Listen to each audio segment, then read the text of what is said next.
मला दोन गोष्टी सांगाव्याशा वाटतात. एक म्हणजे सर्वात महत्त्वाची ती नवज्योत बांदिवडेकर बद्दलची. हा चित्रपट घडला, तो घडवला त्यांनी, आणि पहिल्यांदा जेव्हा आमची भेट झाली तेव्हा मला संदीपचा फोन आला होता. संदीप कुठे माहीत नाही, की निर्माते आहेत, दिग्दर्शक नवज्योत आहे आणि त्यांनी भेटायला बोलवलं आहे.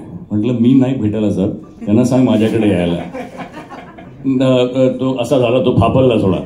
त्याच्यानंतर मग मला फोन आला नवज्योतकडनं की आम्ही येतोय, आणि ऑफिसला आला आणि नरेशन दिलं मला. ठीक आहे, एक चित्रपट करायचा आणि अश्विनी होती, आणि एक चित्रपट करायचा, चांगला चित्रपट, वाईट चित्रपट हे तेव्हा काहीही कल्पना नव्हती. परंतु एक चांगला चित्रपट समोर आलेला आहे, तो सोडायचा नाही, करायचा आहे. ह्याच्यामध्ये I am playing his father.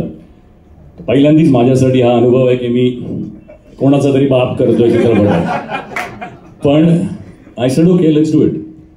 पण त्यानंतर जसा हा चित्रपट पुढे गेला आणि केरळमधलं पहिलं शेड्यूल झालं, तेव्हा या मुलाबद्दलच म्हणेन मी, कारण हा छोटा आहे, यांनी ज्या आत्मीयतेने आणि ज्या डिसिप्लिननी काम केलेलं आहे, आणि म्हणजे I really feel extremely proud to be a part of this film नाव, as much as I was feeling before. पण आता असं वाटतं की या Navjyot Bandivadekar is a really good director in making for this industry, for the coming Marathi and future Hindi film.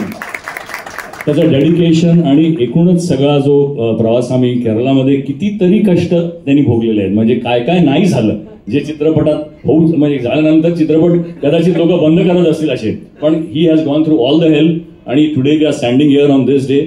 So I am very very thankful for Navjot to have cast me in this film, आणि to all the producers over here.